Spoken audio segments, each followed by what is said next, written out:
নমস্কাৰ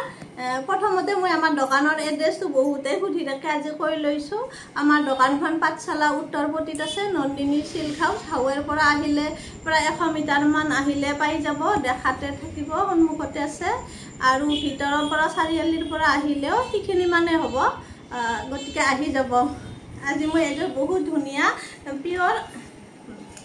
টচ পাটৰ জৰা দেখুৱাম এটো বহুত ধুনিয়া ব্লু কালাৰত আছে পিওৰ টচ পাট হ'ব ইয়াতে পাটৰ টচ বোৱা আছে আসলৰ ডিজাইনখিনি এনেকুৱাকৈ দিয়া আছে কপাৰ গুণা আৰু সিলভাৰ গুণাৰে গছ বুটাৰ ডিজাইনটো যে বহুত ধুনিয়াকৈ দিয়া আছে আৰু গোটেই গাটো সৰু সৰু বুটা দিয়া থাকিব একেবাৰে ঘন ঘনকৈ বুটা কেইটা দিয়া আছে সিলভাৰ গুণা আৰু কপাৰ গুণাৰে এইখন এইকেইটা আহিব সাইড পাৰি ছটা থাকিব শুৱালকুছি হ'ব কাপোৰযোৰ শুৱালকুছি লেটেষ্ট থাকিব এইখন ইয়াৰে মেখেলাখন থাকিব এনেকুৱাকৈ বহুত মৰম লগা হ'ব জৰাটো ৰেডি কৰি লোৱাৰ পিছত এইখন আহিব মেখেলা আহল বহল সকলোৱে পিন্ধিব পাৰিব ভাল লাগিলে স্ক্ৰীনশ্বটটো লৈ ল'ব